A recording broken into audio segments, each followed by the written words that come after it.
Oh là là, je suis à la bourre. Je me refaisais un café. Ça va. Alors, bienvenue, c'est la revue de presse du monde moderne. Vous la connaissez tous, ou presque maintenant. Elle est... regardez, j'ai le son ce matin, c'est formidable. J'ai l'image aussi. J'ai la commu, la meilleure de Twitch, les modernos. Salut, vous pouvez bien sûr partager le lien de ce stream, en parler autour de vous et vous abonner comme vous le faites chaque matin. Merci beaucoup. Les lambris de la belle-mère, ouais, il y en a qui connaissent, évidemment. Et le micro marche, regardez, micro main, faites de la musique, j'ai pas perdu ma voix, tout va bien, j'ai pas chanté en même temps, donc ça va. Bon alors les gars, parlons peu mais parlons bien. Macron va nous faire le coup de l'Union nationale. Comme sont en même temps ni droite ni gauche, le parti LaREM n'existe plus. Enfin bon, ils ont pris une rouste énorme, hein, et puis tous les proches de Macron se sont fait têche, hein, que ce soit Ferrand, que ce soit Bachelier, que ce soit Castaner, enfin bref. Il doit trouver des nouveaux sbires, hein, voilà. De dire, Dido, tu voudrais pas un petit poste, toi, Dido, t'aimerais pas faire l'Union nationale des fois? Alors, il va recruter de nouveaux alliés aux auteurs pour sauver la France. Parce que l'idée, bien sûr, rendez-vous compte, c'est que si on ne suivait pas les idées géniales de notre président roi, la France serait condamnée. Permettez-moi d'en douter. Donc, on va avoir droit à la danse du ventre. Hein. Alors, il a reçu tous les chefs de parti, les responsables, etc., pour essayer de les entourlouper à l'Élysée. Les plus stupides ont dit merci, merci. Ils ont remué la queue, ils sont partis avec un gros sourire et puis un os dans la bouche. Et puis, on va avoir droit à une alliance des pires pour nous taper sur la gueule pendant 5 ans. Vous connaissez l'histoire, de toute façon, c'est McKinsey qui gère. Bajnet tout le monde, j'espère que ça va bien chez vous, j'espère que vous n'êtes pas trop déprimés parce que vous allez voir, les nouvelles sont extrêmement bonnes. Alors, on commence tout de suite avec, en pole position, ah non, c'est pas elle d'abord, c'est dans Le Parisien aujourd'hui en France, dans les coulisses des négociations au sommet. Alors là tu vois la gueule du sommet, tu fais bon... je vais rester sur la rive où vous savez quoi, je vais rester au bar des Cimes, hein, je vais me prendre un chocolat chaud et je vous attends, hein. Si jamais il y a un premier de cordée qui dévisse, vous m'appelez pas, vous vous démerdez, hein. Et oui, Bayrou, Philippe, c'est l'heure de la revanche pour les deux macronistes historiques, quasiment, on pourrait dire, qui veulent tirer leur marron du feu, je sais pas, enfin bref. Alors, qu'est-ce qu'il nous dit? Alors encore un article magnifique. C'est Le Parisien aujourd'hui en France, c'est le Canard à Nanar. Bernard Arnault est propriétaire de ce papier. Au théâtre, art que le président affectionne, il y a toujours ce qui est montré sur la scène et la réalité. La pièce qui se joue depuis dimanche ne déroge pas à la règle. D'un côté, un Emmanuel Macron qui, ce mardi, enchaîne les rencontres avec les chefs de parti, puis Elisabeth Borne qui reçoit le gouvernement à Matignon pour cesser de donner l'image d'un couple exécutif sonné par le cinglant des aveux des législatives. Bon, alors ils sont quand même super sonnés, hein. Ils vont nous prendre une connerie ce soir pour le Covid, c'est le 22 juin. Attention, hein, réglez vos montres les copains, ça va sortir des âneries de nudge comme on en a connu pendant longtemps. Elisabeth Borne, une seule question. Alors, pourquoi mettez-vous à la tête de l'État des hommes condamnés de viol et de violences sexuelles, Emmanuel Macron? Répondez-nous, s'il vous plaît. Et puis, deuxième question, quand est-ce qu'ils démissionnent, les ministres qui ont pris une rouste, hein, Madame Bénin, Madame Montchalin, tout ça? Quand est-ce qu'ils arrêtent d'être au travail pour aller à France Travail ou Pôle Emploi, enfin, ou McKinsey ou Goldman Sachs? C'est comme ça que ça s'appelle, Pôle Emploi pour les richoux.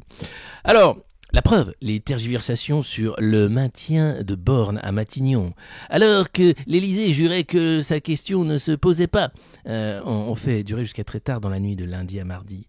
Ça s'est joué à 1h du matin, glisse un ponte de l'exécutif. Alors, c'est un proche de Macron, un grognard de la première heure. J'adore ces petits termes de merde qu'ils mettent pour dire un mec qui sait pas trop ce qu'il raconte, mais comme ça on a un petit truc qui vient de l'Élysée. Une démission aussitôt refusée par le chef de l'État et communiquée à l'AFP. Ça permet de répondre à la critique qu'elle n'est pas associée aux consultations avec les chefs de parti. Travailler au service des compatriotes. Alors, à 14h30, dans la cour de Matignon, les voitures de tous les ministres stationnaient, portière contre portière. Les trois battus, Amélie de Montchalin, Brigitte Bourguignon et Justine Bénin, tentaient d'afficher bonne figure. C'était étrange comme climat, raconte un témoin. La première ministre a insisté sur la nécessité de travailler au service des compatriotes, le temps que la situation politique s'affine, et annoncé qu'elle recevrait ainsi les chefs de groupe politique la semaine prochaine. Une petite heure et c'était tout. On est tous derrière toi, lui a lancé Bruno Le Maire. Ah, on est tous derrière toi. Kiki aussi, mon hamster qui prédit l'avenir de l'économie française. Ah bah c'est super. Les plus proches collaborateurs, il y avait tout le monde, les DIRCAB, les chefs de cab, bref, alors LR refuse toute logique de pacte. Hein. Alors certains vont aller à la soupe, mais de manière unipersonnelle. Hein. Mais le groupe a dit non, on n'est pas là pour manger la soupe. Nous. Fabien Roussel, lui, par contre, écoute, cette idée d'un gouvernement d'union nationale, il n'est pas contre. Hein. On se rassure en estimant que l'hypothèse d'une dissolution ne ferait pas les affaires de l'opposition. On a des appels de députés qui refusent de bloquer le pays, assure un ministre. Beaucoup se sont fait élire dimanche d'une courte tête, souvent à 51-49. Ils ne se voient pas refaire du porte-à-porte en septembre, en prenant aussi le risque d'être cette fois-ci battus. Et voilà, une fois que la gamelle est bonne, et comme ça. Alors, attention, j'ai envie de dire, c'est un calcul court-termiste qui pourrait se retourner contre vous. L'idée, c'est quand même d'éviter que la France ne sombre dans un chaos social et économique programmé.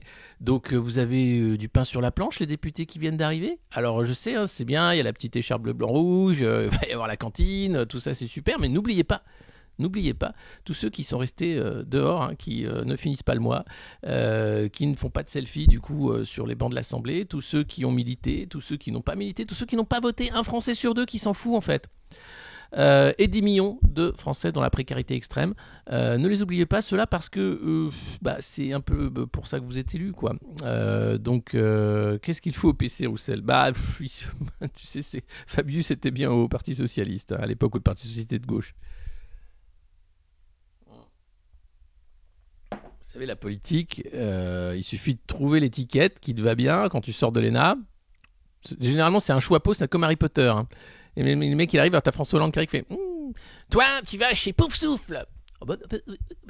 Je voulais aller chez le RPR, enfin, je comprends pas. Et hop, il se retrouve chez Pouf Souffle, il a rien demandé. Et hop, t'as le petit Macron qui arrive, et là, le choix-peau fait oh. C'est très difficile pour celui-là. Emmanuel, tu vas aussi chez Pouf Souffle. Ah bah c'est cool, je vais pouvoir tous les enculer. Ils sont tellement cons. Donc voilà, Harry Potter, c'est comme ça que ça se fait à Serpentard.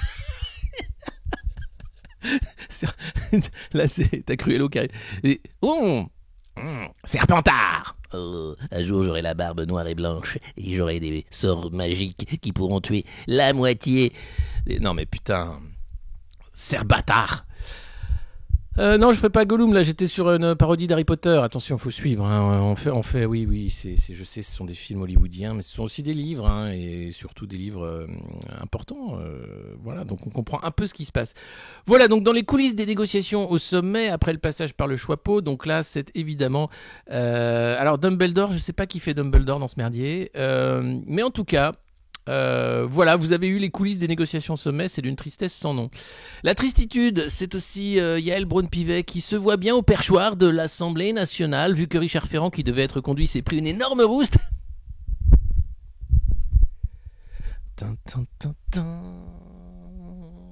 Waouh! Richard Ferrand! Waouh! On te verra plus. Et les affaires des mutuelles de Bretagne reprennent. Je veux bien un truc de soul, tu vois, pour dire au revoir à Richard Ferrand. Donc voilà. Alors voilà, les affaires des mutuelles de Bretagne vont être à nouveau devant la justice. Que de temps perdu, j'ai envie de dire. Et donc voilà, des appétits macronistes arrivent pour choper le petit perchoir. Olivier Véran était donné allant au perchoir. Il a dit non, j'y vais pas, déconnez pas, c'est pas encore pour moi maintenant. Et une femme, ça ferait bien. Ça ferait classe, Brigitte, si on met une femme. Oh oui, Choupinette serait super. Ah bah voilà, on va mettre Yael Braun-Pivet, c'est super. Et donc on va avoir droit, sans doute, à Yael, voilà, qui sera au perchoir avec toujours à peu près Athalie Semal. Vous êtes toujours dans le truc Harry Potter. Aïe. Mais je chante si je veux. Ici, c'est la revue de presse. Alors voilà, on peut voter. Voulez-vous qu'Alexis continue de chanter ou pas dans sa revue de presse ? Que ce soit vieux macroniste ou des titres soul sur Richard Ferrand. On verra. Un petit Avada Kedavra, ça c'est Avada Kedavra. François Bayrou. Oui, chante France. Enfin bon. Oui, alors donc voilà. Donc au perchoir, Yael, bonne pivée peut-être. Allez, on continue avec mon préféré, c'est mon Pokémon préféré. C'est maintenant quasiment le parrain non officiel de cette revue de presse du monde moderne. C'est Gérard Larcher, le Bajned, que nous saluons chaque matin. Cette ode à la vie qui va vite, à la vie pantagruélique, à la vie qui mange tout, à la vie au-delà de l'univers, à la vie qui englobe le tout et l'infini, à la vie qui n'arrête pas, à la vie qui commence, qui s'arrête et qui continue. À la vie telle que la vie, Gérard Larcher, oui. C'est lui, c'est le président du Sénat, c'est le deuxième personnage le plus haut dans le protocole étatique. C'est aussi lui qui a lancé ce cri de ralliement des Bonardos, Bajned. Rappelez-vous, c'était un matin, le matin de l'intronisation du Présirois pour la saison 2 des Anges de la Macronie. Eh bien, il était là et malencontreusement, son petit téléphone portable a tweeté un Bajned. Et tout le monde s'est dit, mais qu'est-ce que c'est Bajned ? Gérard, qu'est-ce que c'est ? Et le temps d'effacer, il était déjà trop tard. Tout le monde avait sauté sur le Bajned. Et pour nous, c'est devenu un bonjour, comme je le disais, qui est au-delà du bonjour. Parce que au lieu de dire bonjour, comment ça va ? Le Bajned implique que ça va bien et que ça va même au-delà d'aller bien, puisque ça va au-delà du tout de l'univers. C'est un bonjour bouddhique, c'est au-delà même de la voix du Bouddha. Je crois que on ne fait pas plus. C'est le bonheur du ventre. Voilà, c'est le bonjour, le bonheur du ventre, c'est le Bajned. C'est grâce à Gérard Larcher qu'on a ce cri de ralliement maintenant. Et je crois que c'est un lien entre nous tous, comme le dit Kikette, absolument. Ce lien, personne ne pourra maintenant nous l'enlever, ni les petits perdreaux au petit déjeuner, ni le cognac de 14h, ni tout ça. Voilà, la bajnédisation du monde, on en est là. Vous êtes grave. Il faudrait une émoticône de Larcher, absolument, j'en ai en tête, je vais y bosser. Merci pour l'idée, c'est une super idée. Il y a de quoi écrire un spectacle avec le chat, absolument Guillaume aussi, tous les matins vous êtes une source d'inspiration exceptionnelle. Bajned pour les retardataires, c'est pas grave, Bajned comme ça commence là où ça finit, il y a pas de début, il y a pas de retard, il y a même plus d'heure en fait, hein. On est là, on existe, on est dans l'existence, on est au centre du monde, on est même le centre du monde. C'est donc ce Bajned qui est là. Alors, que nous dit Gérard Larcher dans cette interview aux Parisiens aujourd'hui en France ? Voilà ce qu'il nous raconte. Eh bien que le Front Républicain, tu peux te le mettre dans le cul, camarade, parce que faut-il travailler avec le futur groupe Rassemblement National à l'Assemblée ou maintenir une logique de cordon sanitaire ? Oh bon, nous n'avons pas la même histoire et ne partageons pas les mêmes valeurs. Néanmoins, j'ai partagé quelques dîners. Mais non, je sais pas d'ailleurs. Non, je dis ça, je ne sais pas, mais j'imagine. Enfin, ils mangent tout, ils mangent avec tout. Voilà. Mais ce sont des élus de la République. La pratique républicaine dans les assemblées consiste à considérer tous les élus avec un principe d'égalité et de respect. Ensuite, il y a un règlement à l'Assemblée nationale qui dit que le président de la commission des finances doit être issu de l'opposition. Or, je constate que le RN est le premier groupe d'opposition.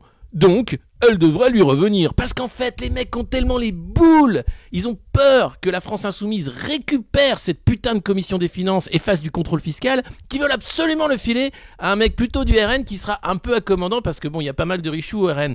C'est dégueulasse, c'est dingue. En fait, ils savent très bien qu'avec Éric Woerth à la commission des finances, ça a dû être, mais pas de problème. Toi aussi, t'es allé voir Mamie Zinzin ? Oh, c'était bien, c'était la belle époque. Hein, il était quoi, 10h, on y allait pour le thé, on ressortait, on avait quoi, 5000 balles en liquide dans les poches. Putain, mais quelle époque bénie. Tout ça, c'est fini. Et si jamais la France Insoumise prend la commission des finances, imaginez un seul instant qu'un député fasse vraiment son travail et à le voir un peu dans les comptes où tu dis, mais c'est quoi ce bordel ? Alors, faut surtout pas ça. Ce serait quoi ? Ce serait anti-républicain. Ce serait l'effondrement même, peut-être, d'un système de corruption organisée. Qui sait ? Oh, des gros mots, ça. Donc, j'espère que la commission des finances reviendra à un élu respectueux de son mandat et qui fera son putain de boulot, qu'il soit du RN ou de la FI. Mais là, tu sens quand même que ça pue. Hein. Ah, la commission des finances, ils sont très très crispés avec ce truc. Non, parce qu'après, ils vont pas valider le budget de l'État qui est tout moisi. Ah ouais. Ouais mec, tu fais que mentir aux Français, tu fais que creuser la dette. T'avais des mecs comme Claude Guéant qui sortaient des petits bifetons du coffre de son ministère pour les filer comme ça gratos à tout le monde et puis se payer des petits tableaux. Non mais c'est dingue. Donc il serait temps un peu de nettoyer tout ce merdier. Je pense. Et si je crie trop fort dès le matin, il faut me le dire aussi. Alors, première fois sur le chat. Bienvenue. Bienvenue. N'ayez pas peur. N'ayez pas peur, ici, tout est dans la bienveillance, vous savez. Je peux parler aussi comme Samuel Etienne, et puis je peux faire une revue de presse qui va parler ce matin des prénoms les plus donnés en France. Alors, les prénoms les plus donnés en France... Raid de juste milieu, là. Les mecs, c'est vrai, ils arrivent. Oh, bah c'est super, salut. Ah bah si Rémi est là, il faut qu'on se cause. Les gens voudraient qu'on fasse des trucs entre nous. Enfin, ensemble, plutôt. Pas des trucs sales, hein. Et ce serait avec grand plaisir. Salut les gars de Juste Milieu. Génial. Bah, bienvenue. C'est la revue de presse du monde moderne. Ici, on dit Bagenette pour dire bonjour. On n'insulte pas. On rigole tout en crachant son café et en chialant. Et on commente l'actualité de la presse oligarchique tous les matins. Un peu dépité, mais en rigolant avec des chansons, avec plein de choses, enfin bref. Et puis parfois, oui, on perd un peu le fil parce que c'est la vie. Parfois on perd le fil, parfois on parle et puis on ne sait pas où on va et puis voilà, puis on se retrouve là et voilà. Non, le jacuzzi on l'a fait une fois, pas deux, et c'était avec Antoine. Hein, donc non, il faut trouver d'autres paris, d'autres paris les gars.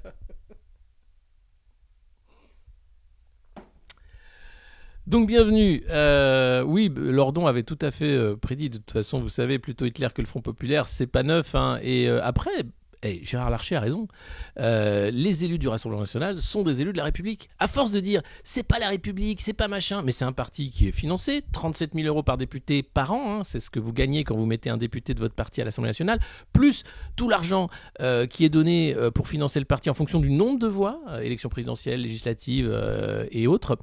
Ça fait que oui, nous finançons avec nos impôts le Rassemblement national. Donc ça sert à rien de dire, oulala, on peut pas dire ça. Attention, vous n'avez pas le droit, c'est très dangereux. Donc on est arrivé là parce que on est arrivé là, voilà, tout simplement. Et puis vous pouvez pas avoir un parti qui représente autant de Français qui n'est pas représenté à l'Assemblée nationale. Donc ils ont réussi à breaker le fait qu'il n'y avait pas de proportionnel. C'est comme ça. Qu'est-ce que tu veux que je te dise? C'est la vie, c'est comme ça. C'est la vie Bagened, hein, encore une fois. Donc alors, je ferai pas de live Twitch pour le spectacle, malheureusement. Alors, pas le spectacle Kadhafi, mais peut-être le mien, oui, quand je vais l'écrire, il y aura des trucs pour les abonnés, évidemment. Peut-être même des sketchs co-écrits. Allez, soyons fous, parce que vous êtes très drôles quand même. Vous faites vraiment marrer tous les matins, et je vous remercie, parce qu'on a besoin de rire tous les matins, je crois. Oui, on a besoin de manger aussi, parfois, mais voilà. Allez, on continue après Gérard Larcher. Bienvenue donc au nouveau. Salut, ici c'est la revue de presse du monde moderne. On est cool, on est clean, on est... Alors ouais, on déconne, on déconne. Génération Mélenchon surtout, qui joue les guides. Mélenchon qui était là pour accueillir les nouveaux députés de la NUPS à l'Assemblée nationale. Certains étaient en pleurs. Delojus, chauffeur de taxi marseillais, député formidable. Daniel Simonet aussi, fidèle d'entre les fidèles, en larmes enfin avec cette écharpe de député. Ils étaient nombreux autour du leader insoumis qui, lui, n'a pas été élu puisqu'il ne s'est pas présenté, et je trouve ça plutôt classe, et qui va donc passer les clés du camion à une alliance hétéroclite, hein, avec un Fabien Roussel qui regarde déjà du côté de l'Alliance nationale, hein, regardant une alliance avec Macron, comme finalement le CNR où les communistes avaient fait alliance avec les gaullistes. Bon, sauf que c'était pas les mêmes responsables politiques, ni le même moment historique. Mais pour la NUPS, on sent que ça commence déjà à pas être d'accord sur un groupe unique ou pas, sur comment ça va se passer. Est-ce qu'on vote une motion de censure dès juillet ou pas? Est-ce que bon... Alors, je pense que dès que Jean-Luc Mélenchon va avoir le dos tourné, ça va être un bordel sans nom. Il va falloir regarder ça avec des yeux tout à fait réalistes, hein, en disant bon, ça risque d'être quand même particulier. je vous cache pas qu'on aura, beaucoup de déceptions dans les mois qui viennent, notamment avec peut-être le retour du pass vaccinal, hein, vous savez, ce truc qui sert à rien, hein, qui permet à Pfizer de vendre des doses d'un truc qui sert à quelques mois à choper le Covid. Mais un petit Covid. Vous allez voir, on va parler du Covid dans quelques instants. Je sais que vous adorez ça. Bienvenue aux nouveaux, merci aux nouveaux abonnés. N'hésitez pas, bien sûr, à nous suivre, à nous abonner. On est aussi sur YouTube. Si vous ne nous connaissez pas, ici aussi, on est fan du Juste Milieu qui nous fait bien rire chaque semaine. Notamment, moi j'adore quand il avait fait tous les mensonges de Véran, quoi, rien que ça. Et comment Véran a-t-il pu être réélu ? Qui sont les vieux macronistes qui votent pour Véran et pourquoi le font-ils ? Quels sont leurs réseaux ? Veulent-ils plus de piqûres ? Aiment-ils se fouetter le soir devant un portrait du Présirois ? Qui sont ces gens-là ? Voilà. Et puis il y a un Discord également, vous pouvez nous rejoindre sur le Discord du Monde Moderne. Alors comme je suis nul, je vais prendre 10 minutes pour vous partager le lien du Discord. Voilà. Non, il est là, regardez. Normalement, ce lien fonctionne. Rejoindre le Discord du Monde Moderne, c'est ça. Putain. Je commence à toucher ma bille, là. Bonjour le Juste Milieu, bonjour les amis, bonjour. J'espère que vous allez bien. Je suis content que le président Macron soit réélu. Parce qu'on va pouvoir faire un travail constructif dans l'intérêt de tous les Français. Et ça, c'est quelque chose qui me tient à cœur. Parce que ce pays, je l'aime. Je l'aime d'amour. Moi, je l'aime... Bon, pas autant que Carla, c'est un amour différent, mais je l'aime beaucoup quand même. Alors j'espère vous retrouver dans les mois qui viennent pour des soirées dédicaces, des soirées aussi au coin du feu. On va parler pas de l'amour qu'on a pour ce pays, notre pays, hein, mais aussi de l'amour qu'on a pour l'argent du Qatar, par exemple. Bon, il y a de l'argent aussi en Libye, bon, il y a de l'argent aussi en Amérique du Sud, bon, il y en a un peu partout de l'argent. À partir du moment où il n'a pas d'odeur, je vois pas où est le problème. Voilà. Allez, on continue. Merci à tous les nouveaux. Voilà, j'ai imité Nicolas Sarkozy. Sarko après le meeting avec Poutine.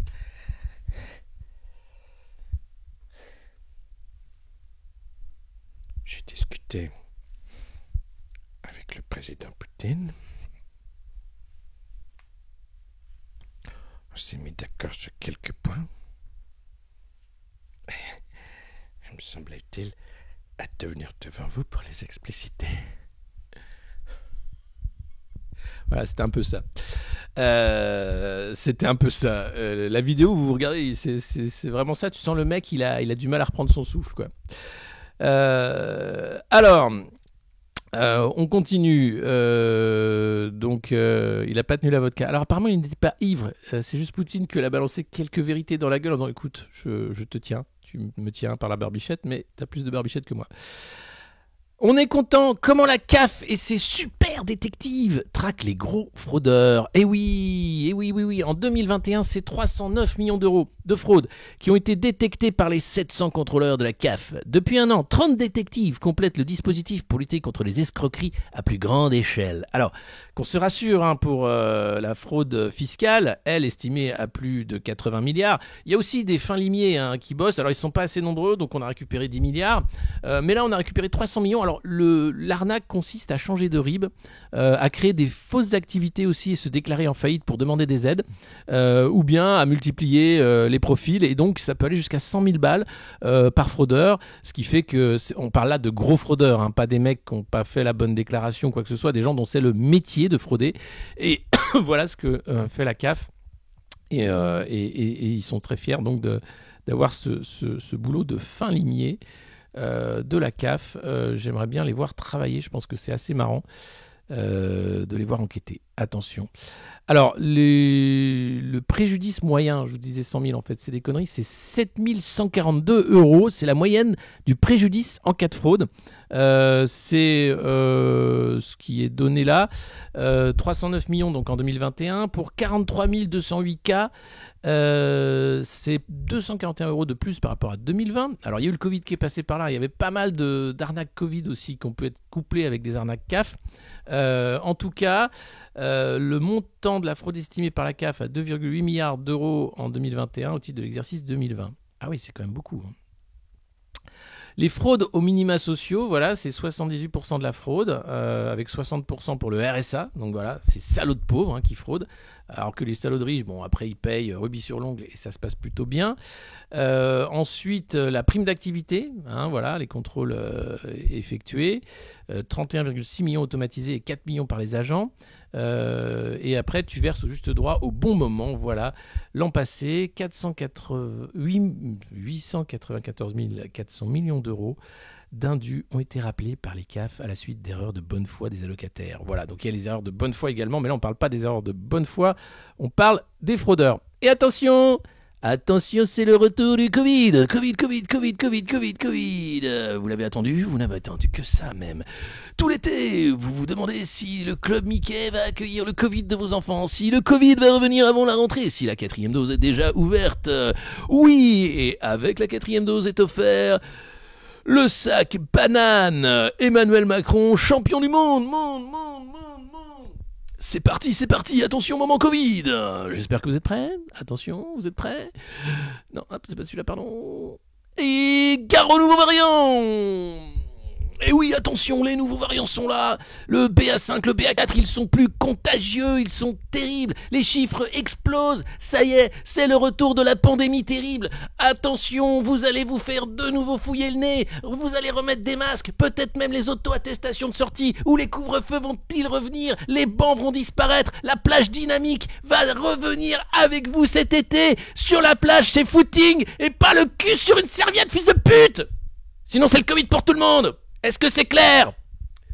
Alors, cet article est formidable. Excusez-moi, je suis trop énervé ce matin. Faut que je me calme en fait. Ça va vous? J'ai dit des gros mots? Non mais, ils nous prennent vraiment pour des cons. C'est-à-dire qu'il y a eu les élections présidentielles, législatives, et là, au lendemain de la rousse de Macron, ils nous ressortent la connerie du Covid. On dit, ça revient, mais vous nous prenez vraiment pour des cons en fait, c'est ça qui est dingue, et ça marche. En fait, c'est pour ça que je suis aussi nerveux, au-delà du fait que je fais de l'hypertension. C'est juste que je trouve que les gens sont très cons d'accepter ça. Enfin bon, donc oui, l'état d'urgence, on y est toujours, jusqu'en juillet, et je pense qu'ils vont nous le prolonger jusqu'en 2025, 2027, je sais pas. En tout cas, je vous lis l'article, c'est un modèle de darwinisme social. Allez, les nouveaux variants, gare aux nouveaux variants, attention. Sur son canapé, elle a installé plein de coussins, et sur la table, une grande bouteille d'eau et du Doliprane. Le Doliprane, médicament officiel contre le Covid. Ah ouais, ça c'est grâce à Olivier Véran. Non, parce qu'il y avait l'hiver, mais il y en avait, mais bon, ils ont laissé... Non, Doliprane. Vous avez le Covid? Doliprane. Mais les traitements qui...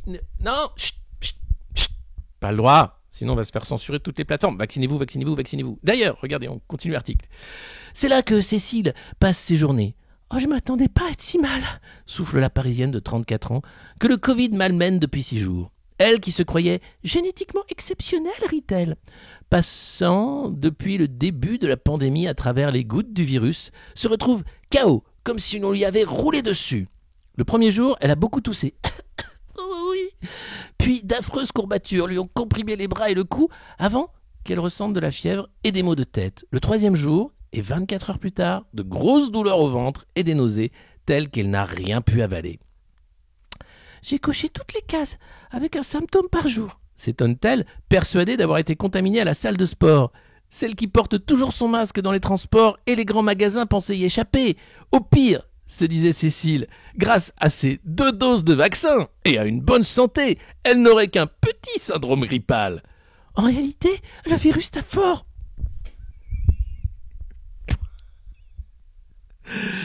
Eh ouais, qu'est-ce que tu crois? Un peu de Spike Love Potion for a little small Covid. Non mais comment on peut être aussi con, bordel? Génie la Cécile. Je vais à la salle de sport, mais je mets mon masque dans les transports. Super, j'ai envie de dire super. J'ai été doublement vacciné, donc j'ai un gros Covid en fait. Ouais, mais ça protège des formes graves. Oui.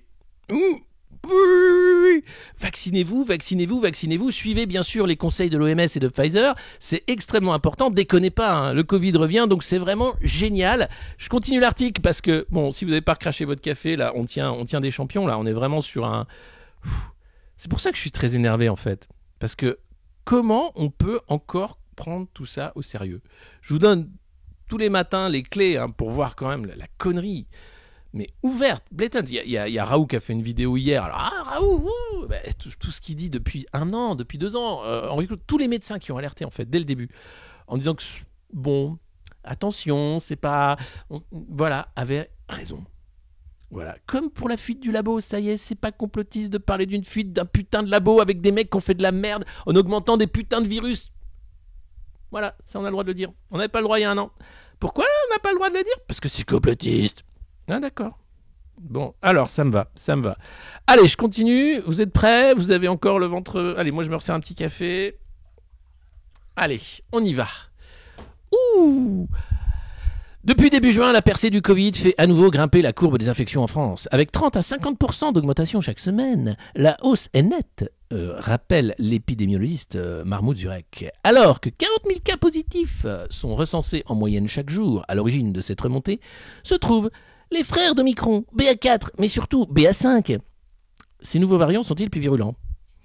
Ouais, depuis 1 mois, le docteur Jacques Baptistoni, président du syndicat des généralistes MG France, voit des patients avec des symptômes plus marqués et des fièvres assez intenses et prolongées.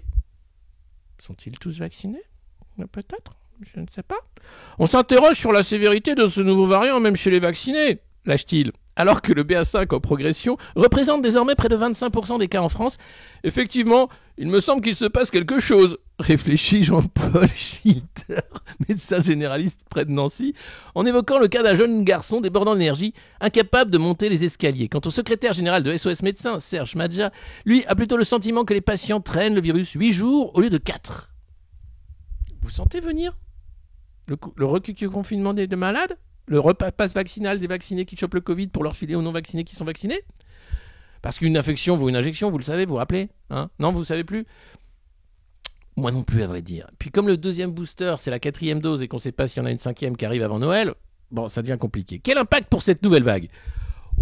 Des impressions de terrain que confirme la dernière analyse de risque de Santé publique France, qui observe que la probabilité de présenter une anosmie et agueusie, soit une perte de l'odorat et du goût, mais aussi des nausées, vomissements et diarrhées, est plus élevée pour les cas de BA4 et BA5 par rapport à ceux de BA1.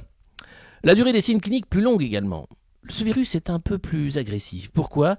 C'est extrêmement difficile de le dire, admet Bruno Lina, virologue renommé. La seule chose que l'on sait, c'est que BA5 a une mutation en commun avec le variant Delta, et on se demande si elle n'est pas la cause d'une plus grande transmission. Est-ce que cela explique davantage de formes cliniques? Je ne le sais pas.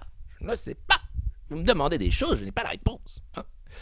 On a l'impression que c'est un peu Molière, tu sais, les malades imaginaires, quoi. C'est formidable. Les mecs, c'est les médecins. Il faut faire une saignée, oui, bien sûr. Mettez-lui un coton-tige dans le nez, un masque, oui.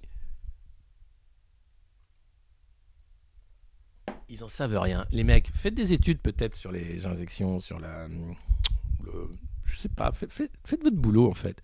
Et les médecins qui commencent à voir le merdier que c'est, commencez à le dire, putain. Prenez la parole, c'est votre boulot. Ah là là, enfin, ça continue. On est vraiment dans un... Vous allez voir, vous inquiétez pas, l'article se conclut sur une pirouette merveilleuse. Alors, pour le virologue, cette percée montre la nécessité d'un second rappel chez les plus fragiles, hein, aujourd'hui au point mort, et d'un autre cet hiver. Ah ouais. D'autant que la courbe des hospitalisations remonte légèrement. Donc les plus fragiles, désolé, mais ça va être piqûre tous les 3 mois. Hein. Alors vous inquiétez pas, Albert Bourla va changer la Spike Love Potion, tout ça va bien se passer, mais quand même. Le virus va-t-elle à nouveau nous gâcher l'été? Pas si sûr, selon Zurek. 4 semaines avant, la France, le variant BA5, identifié d'abord en Afrique du Sud, a donné lieu à une 6e vague au Portugal, premier pays européen touché. Aujourd'hui, le nombre de cas diminue. Et la France devrait logiquement suivre la même trajectoire. Portugal, pays ultra vacciné également. Mais non, mais c'est génial. Les mecs, c'est quand même... Personne pose la question. Et pourquoi les femmes grandes là, les pays les plus vaccinés? Non, chut. Sinon YouTube il va faire pampan cucu. Donc on dit vaccinez-vous, suivez les conseils de l'OMS. Attention, portez des masques, hein, c'est recommandé. Et écoutez bien sûr le ministre de la Santé. Il n'y en a pas en ce moment. Ouais, mais oui, elle s'est pris une rouste aux législatives. Donc on n'a pas de ministre de la Santé en France. On peut faire ce qu'on veut? Non? Si, on est quand même en état d'urgence sanitaire. Oui. Je peux boire mon café debout. Je peux boire mon café debout. Je peux sortir de la maison après 20h. Je peux sortir de la maison après 20h. Je peux aller à la plage et poser mon cul sur une... Ah non, ça je peux. Non. Toujours. Si, je peux. Ah, cool. Est-ce qu'il faut remettre le masque dans les transports qu'on a enlevé il y a une semaine ou il faut le garder dans la queue? Comment on fait? Voilà, donc bref. Certes, le rebond a fait davantage de morts, mais nuance l'épidémiologiste, le pays teste moins. Donc, pays vacciné, plus de morts. Avec un variant qui était censé être moins virulent, mais qui redevient super virulent. Protège des formes graves. Alors, attention, l'excuse, c'est simple. Il y a plus de morts, ok, mais l'épidémiologiste nuance. Le pays teste moins. Conséquence, le nombre des contaminations pourrait être sous-estimé, ce qui relativiserait le chiffre de décès. L'expert se veut rassurant. Oh, je ne pense pas que l'impact de cette vague sera très important en France. Allez, on passe à autre chose, arrêtez de nous faire chier, putain! Les mecs, ils passent un article à te dire attention, c'est l'apocalypse pour dire la fin. Non, je pense pas, non, ça va. Vous voyez que je suis énervé. Voilà. C'est dingue. C'est proprement dingue. Et les mecs, ils en sont à pédaler dans la semoule. Ils n'ont plus d'explications. Moi, j'en ai quelques-unes. Hein. C'est quand même assez dingue. Mais enfin, c'est... Bon, laissons-les. Regardons-les gentiment sortir les excuses les plus pétées du monde chaque jour. Vous pouvez bien sûr vous abonner avec Amazon Prime ici, ou bien nous suivre tout simplement. Partagez le lien de ce stream, la revue de presse du monde moderne. Si vous êtes vieux macroniste, vous êtes aussi le bienvenu car nous sommes extrêmement inclusifs et bienveillants. Même s'il y a des limites, c'est vrai. Oui, Michel, oui. Comment ça, tu as un autographe d'Olivier Véran? Écoute, c'est bien. Si c'est ta vie, si c'est ton plaisir, je le respecte et je trouve ça très bien. Donc n'hésitez pas à vous abonner. Ce matin, on a pour objectif 750 abonnés sur Twitch. Donc on vous attend. Soyez sympas. On mange personne. Les lunettes de la bienveillance, regardez.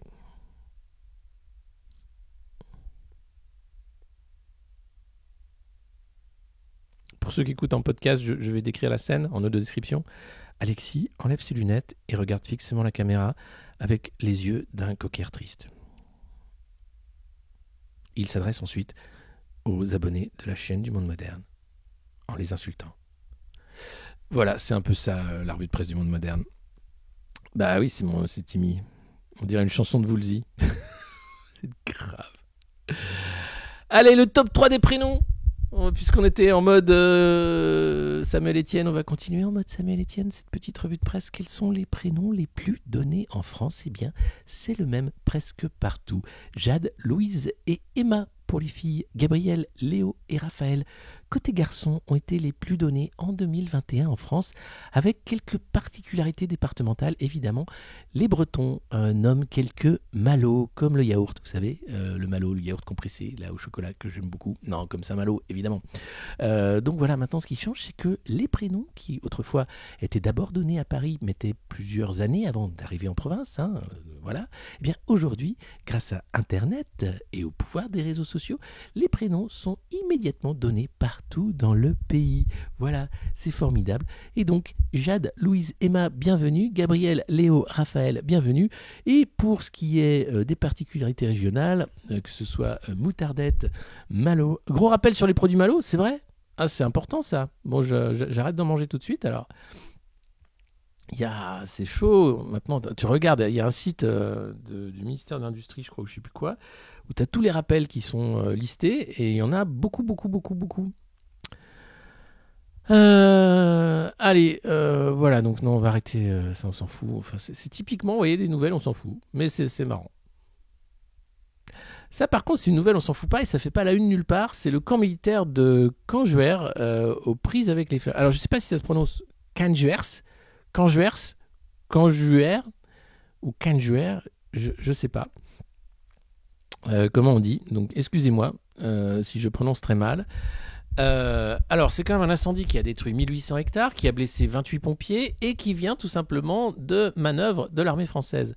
C'est le premier incendie de la saison. Il a déjà blessé 28 pompiers, un immense camp militaire sur les hauteurs du Var.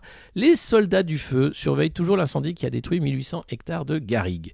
Et oui, depuis samedi, dimanche, lundi, mardi, ça fait 5 jours que ça crame, les flammes dévorent ce plateau de 35 000 hectares sur lequel les soldats s'entraînent toute l'année. C'est suite à l'utilisation d'une arme que le sinistre s'est déclaré. Et oui, alors ils appellent ça un pépin. Il y a eu lundi soir l'explosion d'obus en lisière du feu. Ah, et parce qu'en fait, il y a des munitions qui sont sur le terrain, il y a des obus, il y a des éclats d'obus, donc ce qui rend l'intervention des pompiers encore plus délicate. La déflagration a blessé un pompier qui était au volant de son camion. Ok, super, il n'a été que légèrement touché par chance. Mais un militaire qui crée un accès pour faciliter l'avancée des secours a été blessé. Sur place, 5 autres pompiers ont été choqués et souffrent d'acouphènes.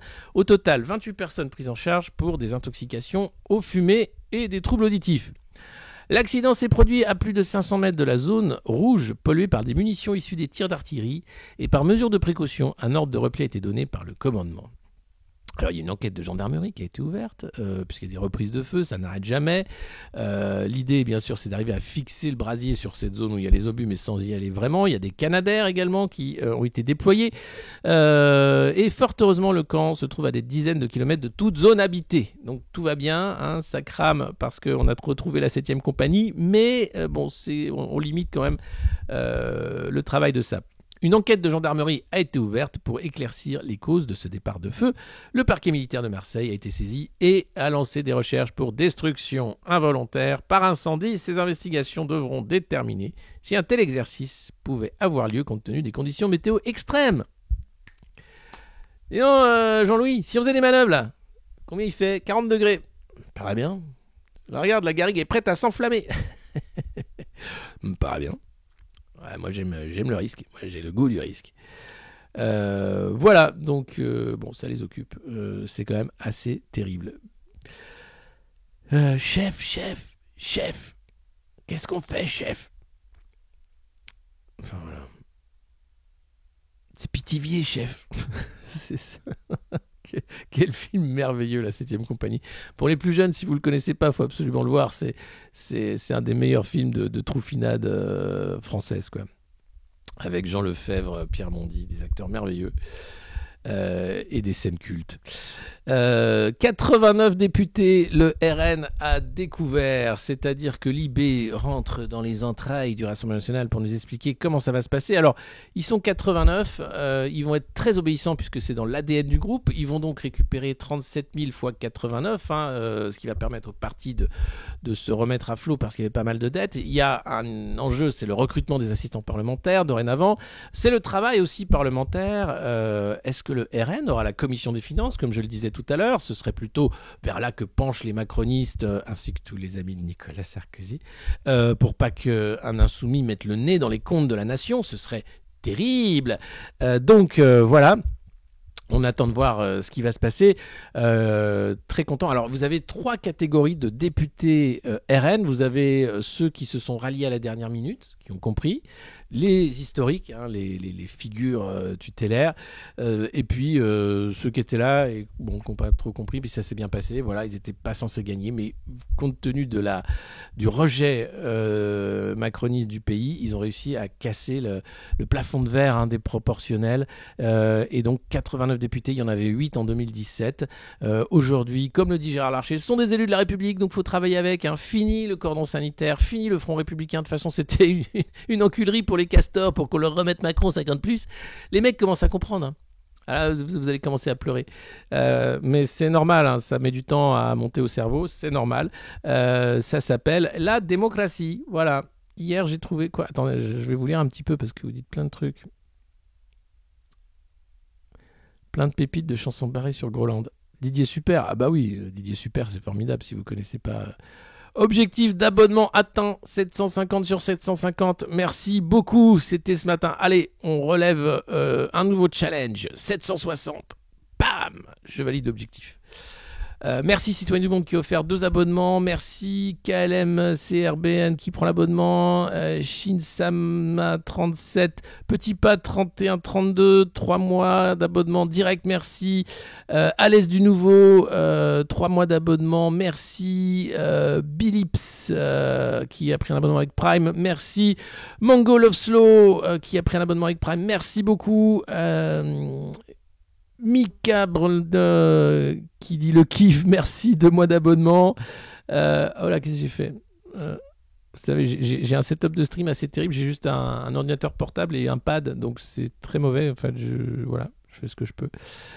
Botocoin06, Bajnet 7 mois déjà, merci beaucoup. On a perduré et on va perdurer, vous inquiétez pas. Logan 1576, 2 mois d'abonnement. Sylvestre 74, 2 mois d'abonnement également, merci beaucoup. J'en oublie sans doute. Attica 666, merci, 5 mois d'abonnement. Fedalov 7 mois d'abonnement, yay, merci. Et tous les autres que j'oublie. Dylan qui a encore offert un abonnement communautaire, merci beaucoup Dylan, ça c'est le S. Elle est d'ailleurs, merci Bajnet, vive le Larcher, Way of Life, continue les perdreaux, 9 mois d'abonnement. Mena Brez 81 je pense, 7 mois d'abonnement. Et voilà. Et Elixir qui a pris un abonnement avec Prime aussi. Merci beaucoup. Voilà, c'était le petit tour des points d'abonnement. On fait ça sur Twitch, si vous ne connaissez pas Twitch. Moi, je découvre depuis 1 an, mais j'ai eu l'impression de découvrir tout le temps. Au Mali, un village fauché par la terreur djihadiste, et oui, 130 civils exécutés par des djihadistes dans la nuit de samedi à dimanche, voilà, près de la frontière avec le Burkina Faso. Un massacre qui était une punition collective puisque les habitants ont été accusés de collaboration avec l'armée. Ces groupes djihadistes sèment la terreur, toujours au Mali. On peut dire que l'intervention française a été une réussite, pardon. Et donc, voilà la carte qui montre les morts, le nombre de civils tués depuis 2014 par les groupes djihadistes. Alors il y en a de plus en plus des groupes djihadistes au Sahel, bien sûr, au Mali, au Niger, au Burkina Faso. On est passé de 42 morts civils en 2014 à 1892 en 2021, 2236 en 2020, 2212 en 2019, 2003 en 2022, et l'année ne fait que commencer, on n'est même pas fin juin. Voilà à quoi a servi l'intervention française au Mali, on peut se le demander. Comment faire pour éradiquer ces groupes djihadistes qui sont simplement des mafias, qui gèrent tous les trafics, qui mettent les populations sous joug et qui massacrent des civils en toute impunité.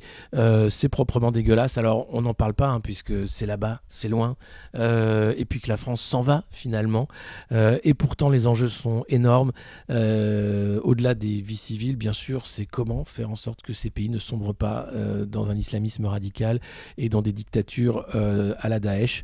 Voilà, vous voyez que l'intervention française, donc comme je le disais, a été un succès et que ça risque d'aller encore mieux dans les années qui viennent. Donc pensez à tous ces pays qui sont bien dans la merde et on ne fait pas grand chose pour les aider. Et puis en Irak, il a fait 52 degrés, alors c'est pas à côté du Mali, du Niger, etc. Mais c'est des pays où il va faire aussi de plus en plus chaud, donc ça va être sympa comme ambiance, j'ai l'impression.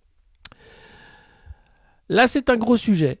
Il va falloir peut-être clipper si vous aimez ce type de sujet. C'est un peu techno, c'est les cabinets de conseil.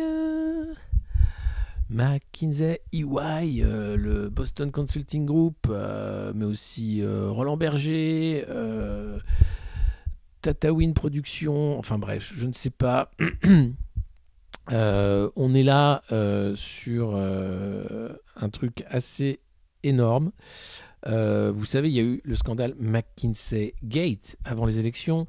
On apprenait que la Macronie avait dépensé plus de 2 milliards dans les cabinets de conseil depuis son élection. Alors les cabinets de conseil sont là pour flinguer les services publics, flinguer l'État et récupérer des marchés. Et ce qui est génial, c'est que l'État les paye pour ça. Et oui, Alors vous allez me dire, mais comment qu'est-ce que c'est possible? Oh bah vous savez, oh vous savez, ici tout est possible. Tout simplement, il y a un truc qui s'appelle la Direction interministérielle de la transformation publique. C'est donc l'organe qui organise le démantèlement de l'État français au profit des cabinets de conseil. Et donc en 2018, un accord cadre a été signé, ouvrant en grand les portes de l'État à McKinsey, Capgemini, Boston Consulting Group, etc. Et donc, l'appel d'offres est arrivé à échéance et le nouvel appel d'offres n'a pas été publié avant les élections, sinon on aurait dit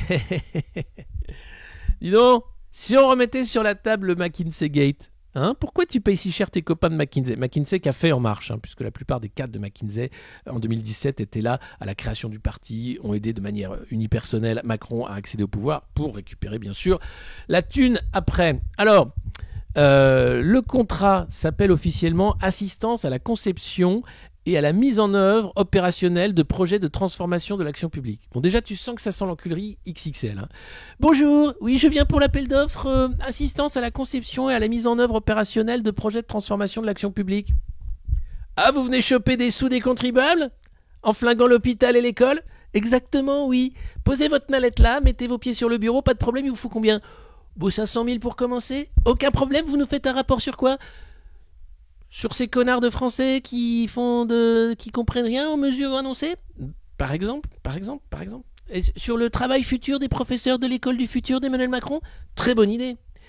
Alors, cette affaire, donc, bien sûr, il ne voulait pas relancer le McKinsey Gate dans l'entre-deux tours. Donc, un nouvel accord sera mis en place en tenant compte des recommandations du Sénat qui arrivent aujourd'hui pour encadrer cette direction de la transformation de l'action publique, en disant ce serait bien quand même qu'on ait un peu plus de visibilité sur où va la thune et à quoi ça sert ces conneries. Ah rien, il faut arrêter. L'argent, on en cherche. Clairement, il faut arrêter. Voilà, c'est très simple. Donc, il y a un nouveau ministre de la transformation publique. Il s'agit de Stanislas Guerini. Stan Guerini qui a failli à un poil de cul perdre, mais il a gagné. Bon, du coup, il reste ministre et il va pouvoir, avec ses copains de McKinsey, continuer à foutre en l'air l'État français. Donc, l'appel d'offres sera publié cet été. Voilà, quand les Français s'en foutent, puisqu'il y a le Covid et la plage dynamique. Mais c'est une très bonne idée, ça, monsieur le ministre. Ah oui, je suis malin, hein. Ouais. Bah oui, je suis malin parce que je suis macroniste. Du coup, je me dis, tu vois, si on publie l'appel d'offres cet été, tu vois, les Français, ils vont rien voir. Comme ça, à la rentrée, on les encule, ils voient rien. J'ai dit encule? Non, je veux dire en toute bienveillance. Ah oui, d'accord. Merci Stan, de rien. Sa prédécesseur, Amélie de Montchalin. Salut Amélie, merci pour rien. Eh bien, battue aux législatives, avait pourtant indiqué en début d'année qu'il le serait au printemps. Oui, alors les cabinets de conseil, c'est super utile. Et l'accord 4 sera renouvelé au printemps. Mais sauf qu'au printemps, il y avait les élections et qu'il y avait le McKinsey Gate. Et qu'on sait que vous avez fait n'importe quoi avec l'argent public pour foutre en l'air les services de l'État. Mais vous allez continuer pendant l'été. C'est bien foutu quand même. En 2018, le marché d'un montant prévisionnel, quand il a été lancé, de 100 millions d'euros, et coupé en 3 tranches, avait été remporté par les plus gros cabinets de conseil privés de la place. Maintenant, vous les connaissez. McKinsey, Roland Berger, Boston Consulting Group, BCG, pour le lot Stratégie et politique publique. EY, Eurogroup Consulting, Capgemini, pour le lot Conception et mise en œuvre des transformations. Webstone, Eurogroup Consulting et Capgemini pour un autre lot à la con. Alors, la commission d'enquête du Sénat, qui a fait du bon boulot, a soulevé le loup, quoi, en disant mais cet argent quand même c'est fou, et donc il y a eu l'affaire McKinsey. Le problème c'est qu'ils mettent à disposition des ministères un vivier de cabinets de conseil dans lequel ils peuvent aisément piocher. Donc ce truc créé par les macronistes permet en fait à chaque membre du gouvernement, dès que son cabinet ou une administration estime avoir besoin de consultants externes pour mettre en place une politique publique, la stratégie de vaccination, la réforme des APL, l'école du futur, enfin toutes les conneries qui nous pondent, mois après mois, sont ensuite les cabinets de conseil qui moulinent pour que ce soit encore plus con que ce qui a été pensé par le cerveau d'un technocrate. Alors, ils passent par ce guichet fonctionnant selon un principe de tourniquet. C'est simple, donc en fait, pour que tout le monde, là, tous les copains des cabinets de conseil aient des sous et qu'ils ne se mangent pas entre eux, comme des petits requins dans un petit aquarium, eh ben, on a le petit tourniquet, donc la dernière sollicitation en date échoua au prestataire ayant le montant total de commande le plus faible. Tout le monde est content? Tout le monde a eu son million? Alors ça va, on continue. Moi, monsieur, j'ai eu que 10 millions. Ah, comment ça, t'as eu que 10 millions, McKinsey? Qu'est-ce que c'est que cette affaire? Pourquoi McKinsey, il a eu que 10 millions? Bah parce que le tourniquet, il était coincé. On attendait aussi que... Ah bah d'accord. Vous vous rendez compte, quand même? Notre argent qui est distribué, comme ça, avec ce principe de tourniquet, pour être sûr que tous les petits copains sont pas floués et récupèrent bien leurs millions de nos poches. Pour ensuite nous dire... Mais enfin, vous comprenez bien, on peut pas avoir des services d'urgence l'été. Ah, vous comprenez bien qu'on peut pas avoir plus de professeurs, ça coûte trop cher. Ah oui, mais il faut rembourser la dette, hein, vous savez. Ah, on a transformé l'action publique, oui. Tiens, prends ça, connard. C'est quoi? C'est un chèque. C'est un chèque de 0 € pour te dire d'aller bien te faire foutre. Merci beaucoup. Oh, il y a marqué République française dessus, t'as vu, Michel? Ouais, c'est beau. Hein. Donc voilà où on en est. C'est formidable. Donc, les mecs... comme ça, étaient sûrs de bien manger. Et donc, dans un souci d'équité, à l'épreuve, ce système a eu pour effet d'exploser le budget initialement prévu. Aïe, aïe, aïe, 100 millions. On est passé de 100 millions, initialement prévu dans l'appel d'offres, en disant, vous allez nous aider à flinguer l'État? Merci, pas de problème pour 100 millions. Hein. Vous êtes 10, ça fait donc 10 millions chacun. Mais ils sont gourmands, les cabinets de conseil. À la fin 2021, c'était 208 millions d'euros qui ont été dépensés par l'État dans ce cadre. Le double, plus du double. Eh oui, notre argent, pour ensuite nous expliquer que oui, l'État est en faillite. Bien, très bien, continuons. Alors, on cherche maintenant à encadrer la DITP, hein, cette direction interministérielle à la transformation de l'action publique. C'est un outil mis à la disposition, en réalité, des cabinets de conseil. C'est-à-dire que les mecs organisent la privatisation de l'État avec notre argent, et tout ça en organisant, c'est encore une fois un casse, quoi. Moi, ça me rend dingue, perso. Mais j'ai l'impression que les gens s'en foutent. Tu vois, parce que t'as beau dénoncer à longueur d'année, expliquer que c'est quand même dégueulasse, que c'est un système d'un entre-soi immonde qui est là pour nous flinguer les services publics, hein, pour faire en sorte que l'avenir soit moins radieux que le passé. Et les mecs, non, c'est pas de problème. Pas de problème. Cet été, nouvel appel d'offres. Et c'est Stan Guerini qui s'en occupe. Allô ?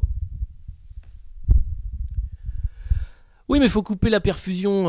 Je veux bien, mais ça marche pas comme ça. Vous, par exemple, vous avez éteint votre télé, ok, votre radio, ok. Vous regardez le stream du Monde Moderne, mais on n'est pas nombreux.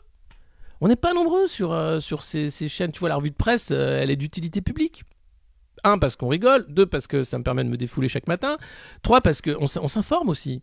Et ça, c'est Libé qui sort cet article, parce qu'aujourd'hui sort le rapport sénatorial qui veut encadrer ce bordel. Donc voilà.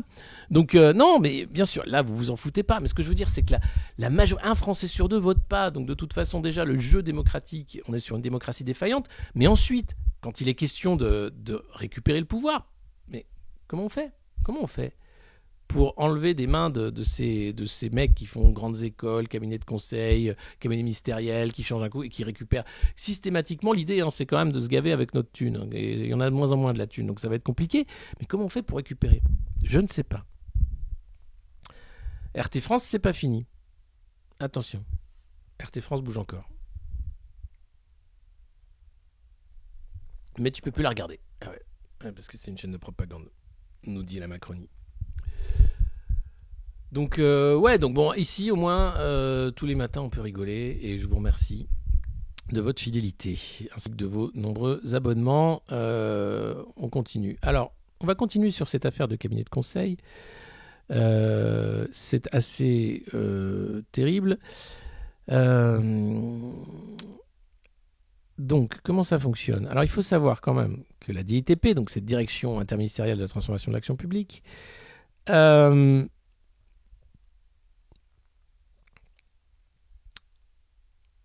y avait... c'était un ancien associé de McKinsey, Daniel Mijon, qui gérait un autre outil de transformation administrative, la RGPP. Voilà. Donc déjà, rien que ça, c'est formidable. Le changement a débuté sous François Hollande avec le remplacement de la DGME. Alors, je sais plus ce que c'est. Tu sais, les mecs, ils inventent des acronymes comme ça, tu sais pas de quoi on parle. À la fin, on sait que c'est de l'argent foutu en l'air. Mais c'est pas grave.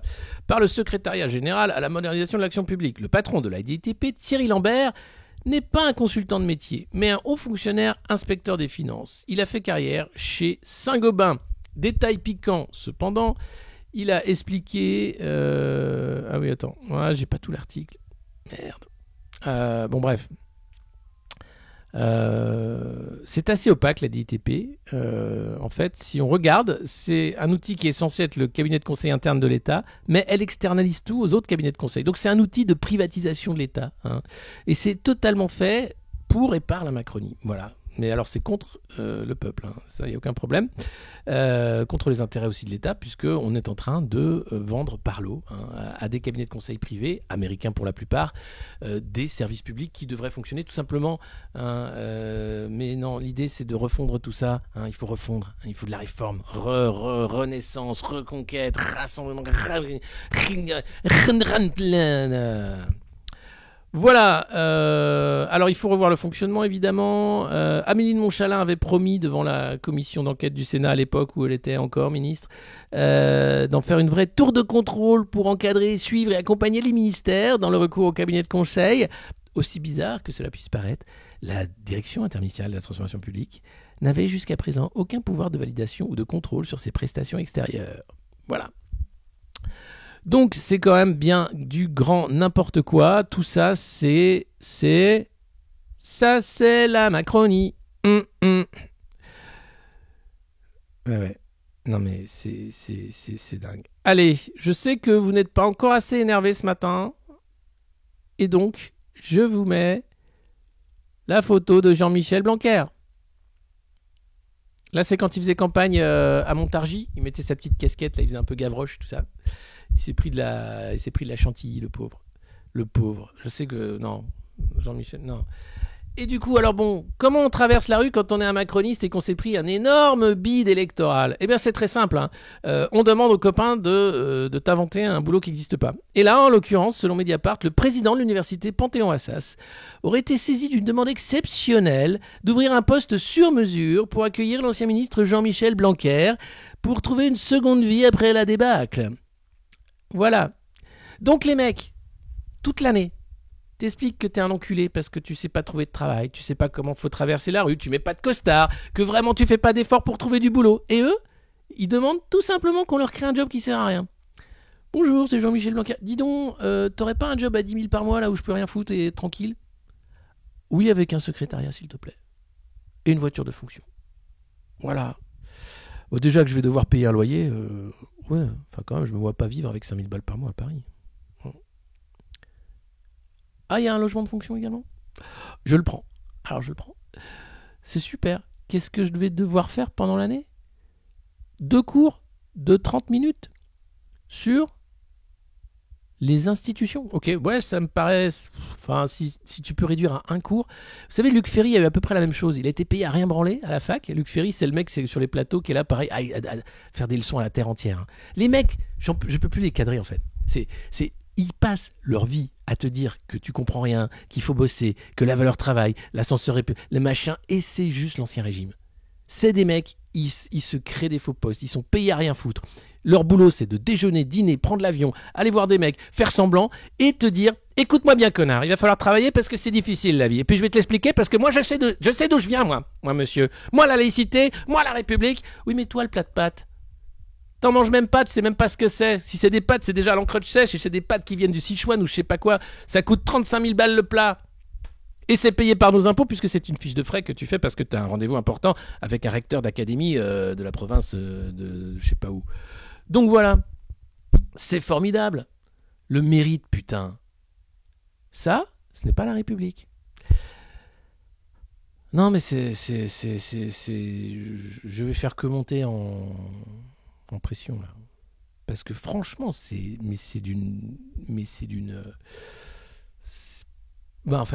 insupportable, en fait. C'est même inacceptable, en fait. Alors, qu'ils fassent leur petite merde entre eux, hein, qui se filent 10 000 balles par mois à rien branler, ok. Mais qu'ils arrêtent de faire la leçon sur les plateaux de télé.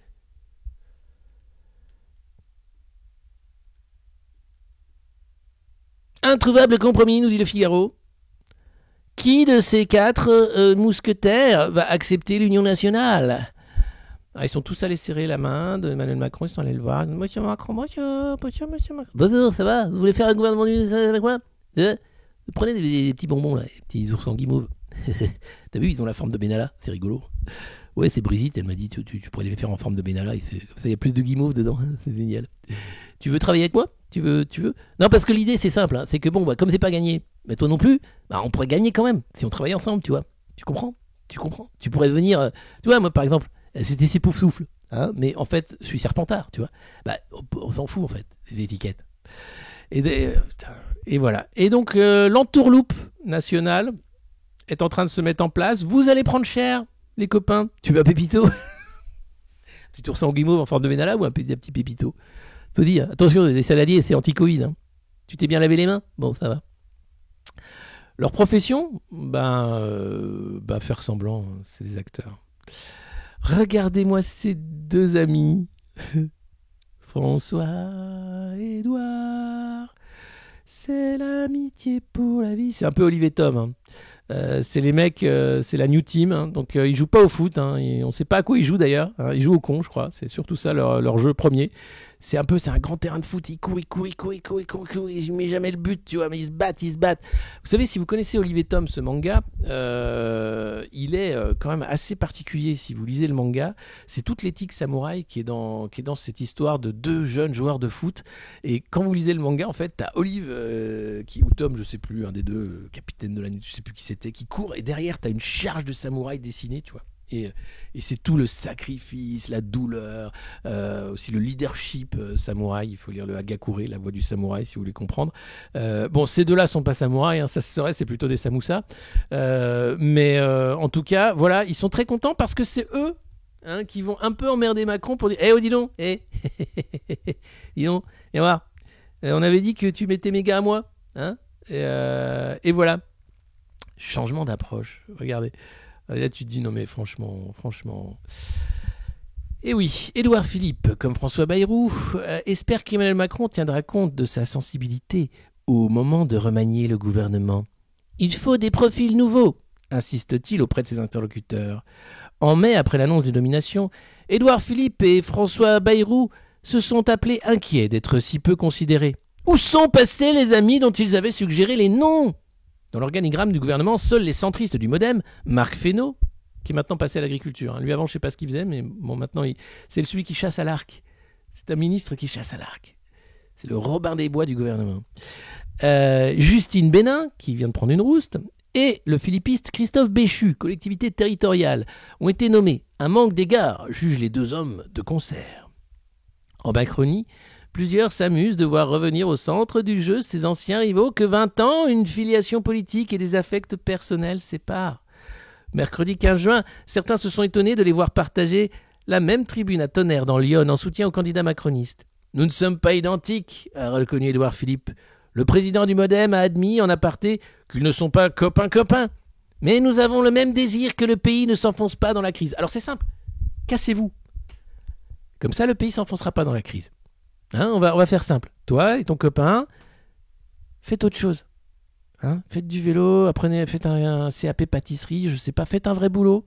Voilà. Soignant, par exemple, il en manque. Allez travailler en EHPAD. Hein, je sais pas.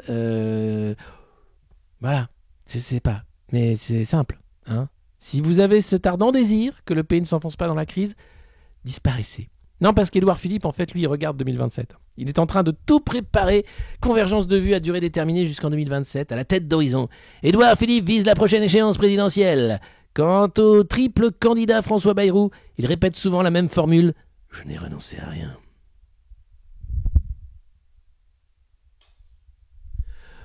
Voilà, nous sommes pris en otage par ce genre de personnage qui s'auto-appellent des hommes d'État. Bon, les mecs, bon, c'est vrai, hein, ils ont une hauteur de vue qu'on n'a pas, hein, j'admets. Hein, c'est quand même des stratèges, c'est quand même des gens d'une certaine tessiture, c'est quand même des gens d'une qualité exceptionnelle, c'est des talents, hein, comme on appelle ça en Macronie, des putains de talents. Donc c'est vrai que voilà, ce serait dommage de se priver de deux gros talents comme ça. Hein. Des gros talents, ces deux-là. Je sais pas ce qu'on va en faire. Peut-être un ministère des talents ? Bonjour, oui, je suis ministre des talents. Bienvenue, quel est votre talent ? Ah, vous chantez la Marseillaise à l'envers. D'accord, super. Écoutez, je crois qu'on a un poste pour vous à la fonction territoriale. Ça vous va ? Très bien, parfait. Bonjour, asseyez-vous. Et vous, quel est votre talent ? Vous lisez l'avenir dans les entrailles de pigeons. Très bien. Alors ça, on en a eu un en 2017, ça s'est pas super passé, mais vous me dites que vous avez un CV irréprochable. Écoutez, oui, il me semble qu'on a un ministère pour vous. C'est, voilà, ministère des Talents, ça me paraît bien. Jean-Philippe Vachia, vous ne le connaissez pas, c'est le président de la commission des comptes de campagne. Et aujourd'hui, il sort son rapport. Eh oui. Alors, les candidats à la présidentielle ont jusqu'à vendredi pour remettre leur compte de campagne. Donc attention, il y a 3 retardataires, il va falloir se dépêcher un peu. Et Jean-Philippe Vachia dit, bon, globalement, grosso modo, on fait du contrôle. Gentil. Alors la question, toute élection confondue, quel est le coût de la démocratie électorale en France ? Eh bien, c'est pas si cher. Non. L'enveloppe globale pour les années électorales, c'est 200 à 250 millions d'euros, auxquels s'ajoutent 50 millions d'euros pour la propagande électorale. Alors, il faut rajouter à ça les frais de fonctionnement du ministère, bien sûr, de la Commission nationale des comptes de campagne. Et donc, on est à 300 millions, peut-être, allez, 350 millions, c'est le coût de la démocratie, comme on dit. Et donc, c'est 0,1 à 0,2% du budget de l'État, avec, bien sûr, ce système de financement des partis dont je parlais. Donc, 1,69 € en fonction du nombre de votes par vote si vous êtes passé au deuxième tour. À la présidentielle aussi, ça compte. Et puis, 37 000 € par député en fonction de la formation, donc, et ça c'est par an, et c'est nous qui payons. Voilà, pour ensuite avoir des mecs qui passent leur vie à déjeuner, à dîner, à expliquer dans des stratégies formidables. Est-ce que moi je serai le prochain ? Est-ce que moi j'aurai la saucisse ? Est-ce que c'est moi la prochaine saucisse ? Je ne sais pas. Voilà, donc merci Jean-Philippe Vachia, merci pour ce moment, c'était formidable, merci beaucoup. Autre truc assez dingue, le droit d'asile. Figurez-vous que le coût de l'aide juridictionnelle versée au cabinet spécialisé qui plaide à la Cour nationale du droit d'asile a dépassé 21 millions d'euros l'an dernier. 21,6 millions d'euros, c'est dans le Figaro, qui sont donnés à ces cabinets privés qui aident les demandeurs d'asile à instruire leur dossier. Alors, ça prend beaucoup de temps, c'est de plus en plus cher. L'enveloppe ne fait qu'augmenter et ça ne va pas baisser dans les années qui viennent. 21,6 millions d'euros, donc peut-être là, il y aurait peut-être aussi un moyen de rationaliser tout ça. Peut-être que McKinsey pourrait choper sur ces 21 millions, 10 millions, pour dire, maintenant, on va faire autrement, regardez, on va faire un formulaire en ligne, par exemple. Regardez, pour 10 millions, on vous fait un super formulaire en ligne. Vous économisez 10 millions comme ça. Oui, mais ça marche pas. Ah, ça, il faut remettre 10 millions pour que ça marche. Ah oui, d'accord. Donc, ça nous revient au même. Oh, ouais. Mais du coup, c'est pas les cabinets privés d'avocats qui récupèrent. D'accord, super. Merci, au revoir. Covid. La 4e dose est pertinente dès maintenant. Je vous en ai parlé tout à l'heure, vous savez que ça revient, donc déconnez pas avec ça, c'est quand même super important. Allez, comment ça va se passer ? Alors, là aussi, c'est pour les plus de 60 ans, il va falloir renforcer votre protection vaccinale selon les autorités. Le rebond épidémique est encore limité, mais il est indéniable. Voilà. Donc, ça repart à la hausse. Donc, BA4, BA5, on en parlait tout à l'heure. Donc voilà. Alors, à noter, attention, c'est là où ça se complique. Une infection contractée 3 mois ou plus après le premier rappel équivaut à un deuxième rappel. L'immunité hybride obtenue chez une personne vaccinée et infectée est supérieure en efficacité à la protection de la seule vaccination ou infection. Voilà, donc c'est super. Donc, une injection, une infection, une infection, une injection, tout ça vaut toujours, c'est du verran dans le texte, c'est génial. Mais ce n'est pas une raison pour les personnes à risque de l'attendre plutôt que de se prêter à un nouveau rappel. Mieux vaut faire un rappel pour choper le Covid après. Donc comme ça, tu as un triple rappel pour ensuite avoir une infection. Donc là, tu es ultra protégé puisque tu as eu le Covid en étant vacciné. Donc là, tu es vraiment super protégé puisque tu as eu le Covid. Ouais. Alors certes, c'est Alain Fischer qui te dit qu'il faut aller vite au rappel. Bon, alors après plus de 2 ans de campagne vaccinale, il y a une certaine lassitude. Eh oui, qui s'est légitimement installé dans la population, dit Alain Fischer. Il se dit aussi conscient des interrogations induites par l'annonce de nouvelles versions de vaccins anti-Covid attendues à l'automne. Ah, chouette alors. Est-ce que ce serait pas dangereux de faire un rappel maintenant ? Non, aucun risque, vous pouvez y aller, c'est tout. Non, affirme le docteur Fischer, le professeur, pardon. Il n'y a aucun danger à répéter les doses, ni en termes de tolérance, ni de sécurité. Sa certitude, il faut protéger maintenant les personnes à risque pour éviter qu'elles ne tombent malades dans les semaines qui viennent. Ok. Voilà, 40 décès par Covid par jour en ce moment. Mais ça va sans doute augmenter. Alors, parmi les vaccins en cours de développement, qui auraient peut-être une autorisation de mise sur le marché européen en tant que rappel, il y a des versions actualisées, bien sûr, de Moderna et de Pfizer, autour d'Omicron, une nouvelle Spike Love Potion, un peu mise à jour, puisque là, on est quand même sur du Covid-19. Bon, enfin bref, je ne vous explique pas, mais voilà. Et puis, il va falloir attendre. Le profil logistique de la campagne de vaccination a sensiblement évolué.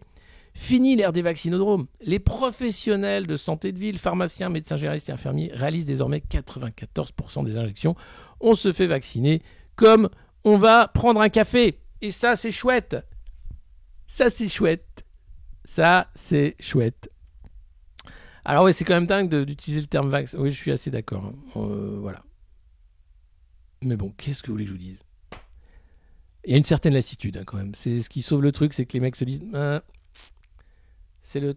Non, j'y vais pas ce coup-ci, non. De toute façon, je l'ai eu, donc... Voilà.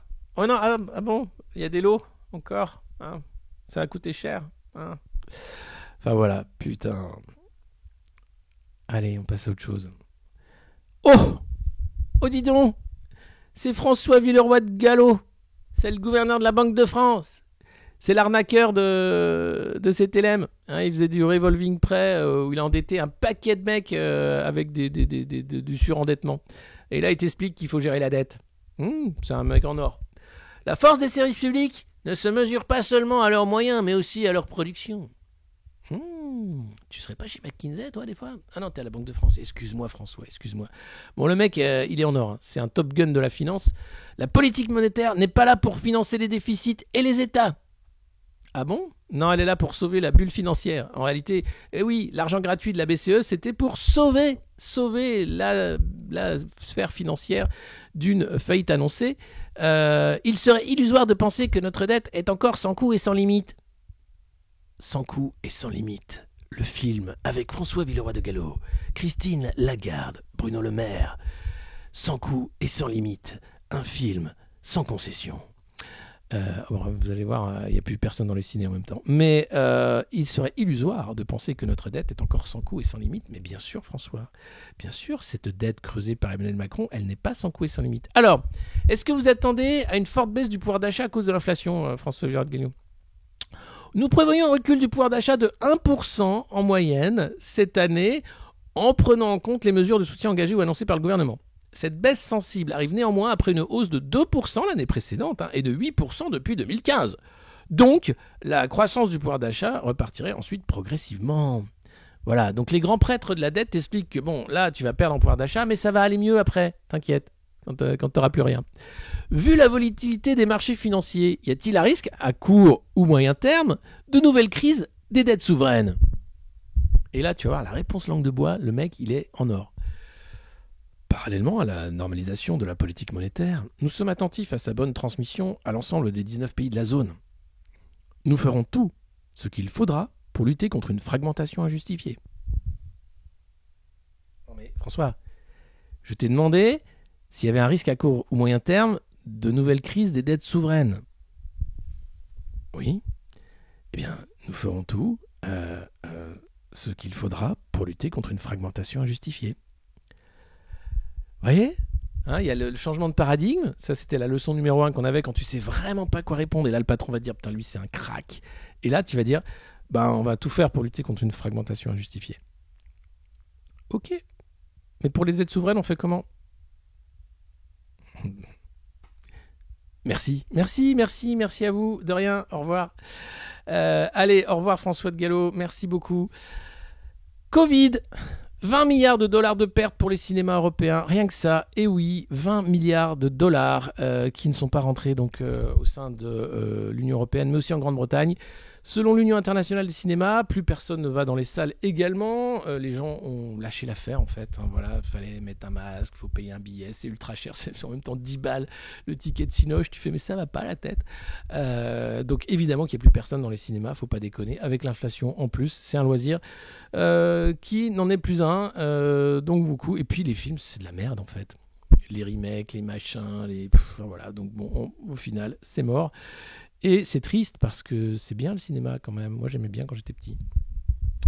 Et puis courez tous aux abris anti-atomiques si vous en avez, c'est dans les Échos. Les économistes ne voient pas la France entrer en récession.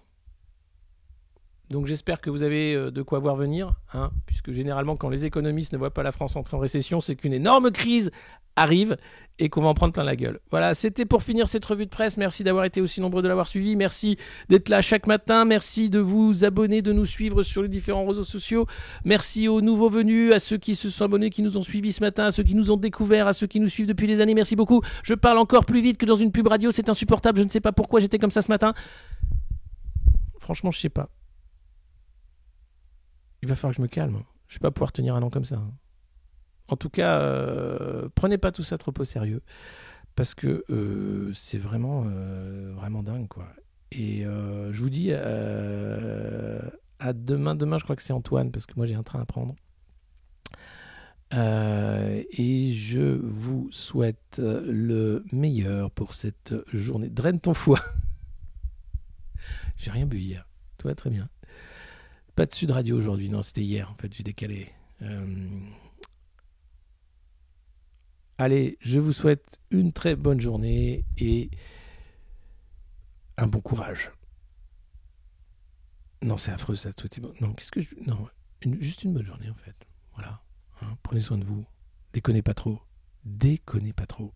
Hein, pas comme eux là. Bisous, ciao.